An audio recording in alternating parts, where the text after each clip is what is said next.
የእውነት ጋሺ የእናንተን ውለታ እንዴት እንደምከፍል አላውቅም። ሁለታችሁም ከአይምሮ በላይ ይሆናችሁ። ናስኪ ከፈኛት ናስኪ። በመጨረሻ ሚስቴን ወደ ቤት አመጣሁት አይደል? በአንተ በጣም ኮርቻለሁ የኔ ጀግና። አሁን ምን እንዳስደስተኝ ታውቃለህ? ምራትን ወደ ቤት ስለመለሱ አምሽተሽ መምጣት ጀመርሽ። ቆይ አንቺ ምን ባደርግሽ ነው የሚሻልሽ? ተዋት አባዬ፣ ሽንፈታቸውን እያስተናገዱበት ያለ ሰዓት ስለሆነ ምንም ነገር ቢያደርጉ አይፈረድባቸው። እና በቀጣይ ምን ልታደርግ ነው? ወደ እስር ቤት ልትመልሰኝ ነው ወይስ ሀብትን ብቻ ለመውረስ ስትል ልታጠፋኝ? ሜርሲ እኮ እኔ ወንድምሽ ነኝ አንቺን ለማጥፋት የምሞክረው። አታስመስል እባክህ። ሲጀመር አንተ የኔ ወንድም ሆነህ አታውቅም። ይበቃሻል እያልሽ ነው ሜርሲ። አሁን ወደ ክፍልሽ ግቢናት። ምን ነው ወንድም የሆነ አታውቅም ስል በጣም ቅር አለህ አባዬ። እውነቴን ነው ሜርሲ። ከዚህ በኋላ ጠብሽ ከኔ ጋር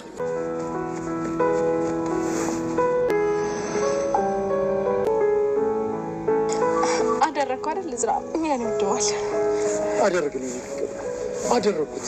ምን እንደምል አላውቅም። ዝራ እስካሁን ላደረግልኝ ነገር አመሰግናለሁ የሚለው ቃል ራሱ ያንሰኛል።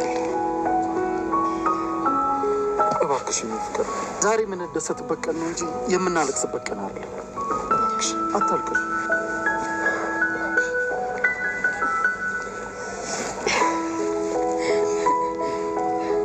አፈቅራለሁ ዝራ። እኔም አፈቅርሻለሁ።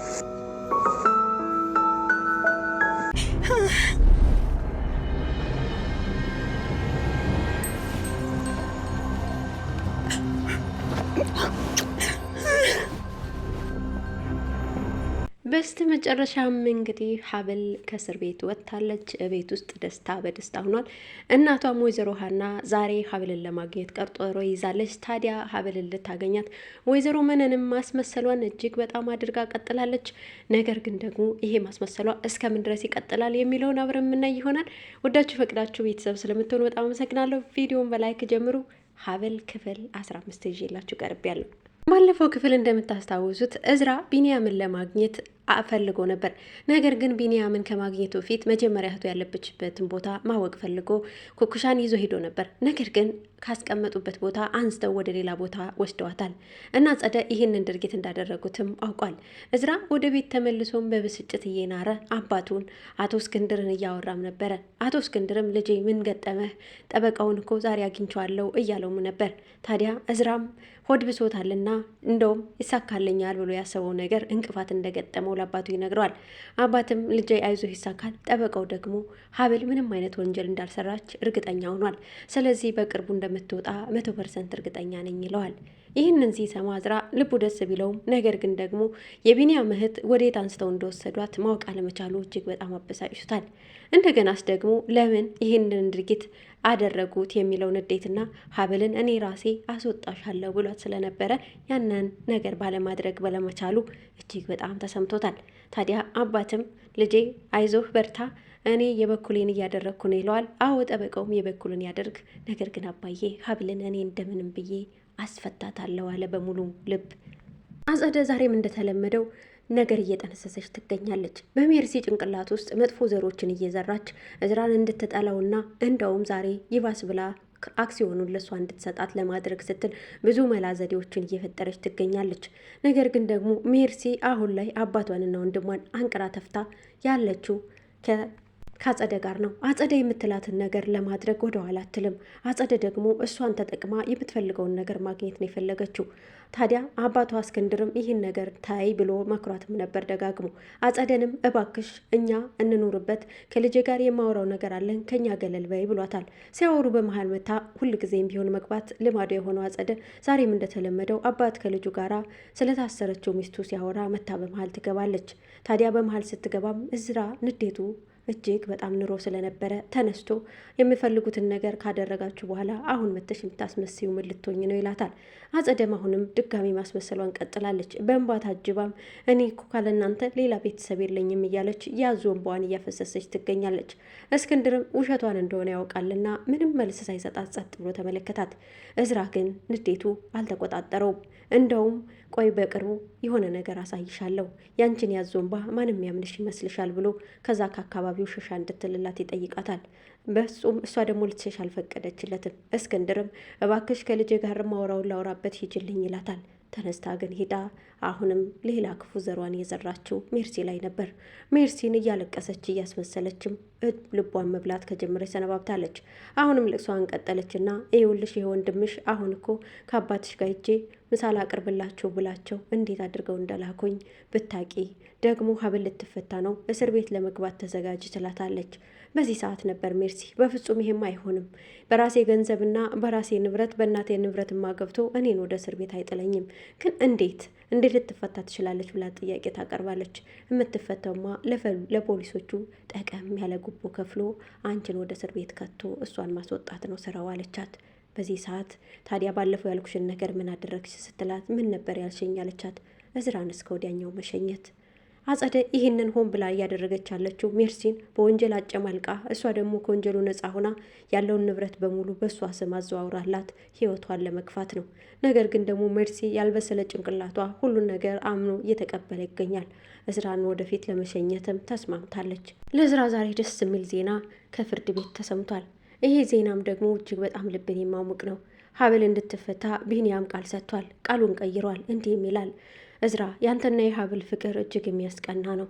እኔም ደግሞ ኩኩሻኔ ካድኩት ክህደት ሁል ጊዜ በህሊና እየተመላለሰ ላስቀምጠኝ ቢልም ዛሬ ግን ከህሊና እስረኝነት ነጻ ወጥቻለሁ። ሀብል በፍጹም ሰው አልገደለችም። ግን አንድ ነገር ልንገርህ፣ እህቴን አደራህን። ሆን ብለው እህቴን አስፈራርተውኝ ነው። በእህቴ ሕክምና ሲያስፈራሩኝ ሀብል እንደገደለች አድርጌ ለፍርድ ቤት ቃሌን ሰጠሁ። ዛሬ ግን ከህሊና ነጻ ለመውጣት ስል እውነታውን እነግርሃለሁ። እህቴን አደራህን እልሃለሁ።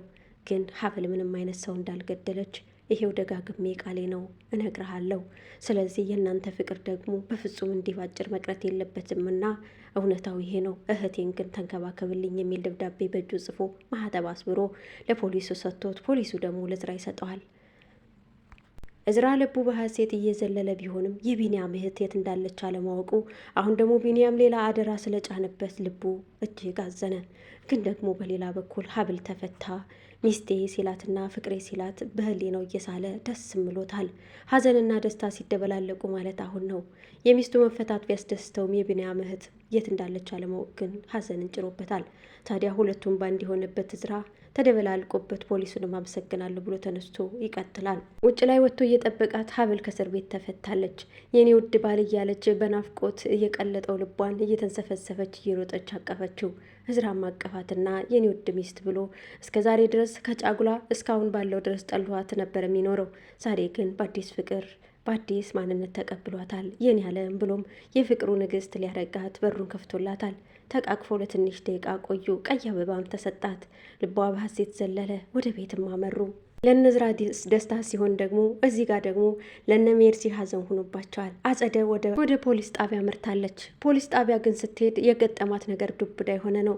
ቢንያም ቃሉን ቀይሮ ሀብል እንድትፈታ ቃሉን ስለሰጠ ይሁልሽ ብሎ ወረቀት ይሰጣታል። ወረቀቱ ሲታይ የሚለው አጸደ ከዚህ በኋላ ከኔ አጠገብ እንዳትደርስ ላያት አልፈልግም።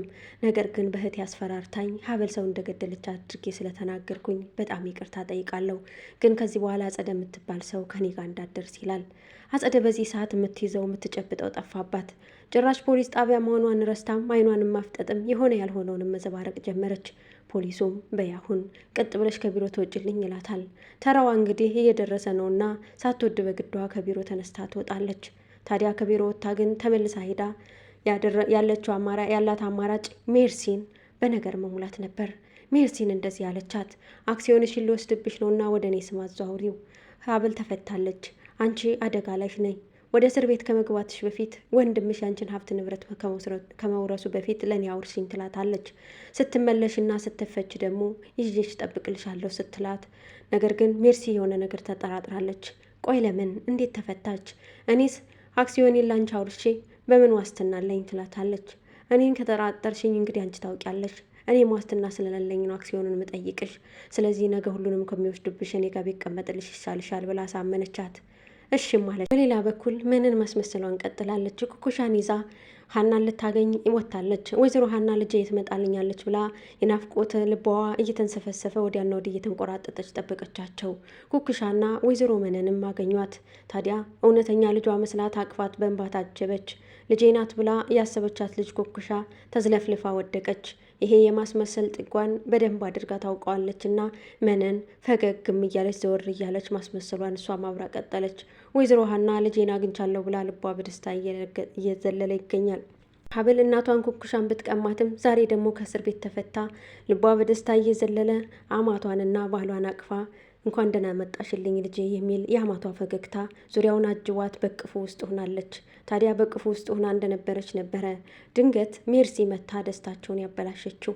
እየጮከችም ሌባዋ ምራት ስለመጣችልህ ደስ አለህ አይደል አባዬ ጥሩ ነው እያለችም ስለ እዝራ ልጅነት አለመሆኑንም ለማረጋገጥ የፈለገች ትመስላለች። እንዲህም አለችው አንተ ወንድም የሆነህም አታውቅም ስትል በዚህ ሰዓት ነበር አቶ እስክንድር አፍሽን ዝጊ ብሎ ልጁን አፉን ሊያዘጋ ቢፈልግ እሷ ግን አፏን ልትዘጋ አልፈቀደችም። እዝራ ወንድሟ እንዳልሆነ ማረጋገጥ ነው የፈለገችው። አቶ እስክንድር እየገፈተረ ወደ መኝታ ቤት ይዟት ሲገባ እዝራ በህሊናው የሆነ ጥያቄ ሳይፈጠርበት አይቀርም። አንተ መቼም ወንድሜ ልትሆን አትችልም የሚለው ጥያቄ። ታዲያ በዚህ ሰዓት ሀብል እቅፍ አድርጋው ልታበረታታውና ልታጽናናው ሞከረች። ነገር ግን አቶ እስክንድር ወደ መኝታ ቤት እየገፈተረ ወስዶ ምን ሊላት ይሆን? ወይዘሮ ሀናስ ሳታውቅና ሳታስተውል ሀብት ንብረቷን ተበልታ ወዴት ትመለስ ይሆን? ታዲያ አሁንም እያስመሰሉ ይቀጥሉ ይሆን እነ ወይዘሮ መነን? በሌላ በኩል አጸደ ምን ይገጥማት ይሆን? በቀጣይ ክፍል የምናየው ይሆናል። ጤና ይስጥልን።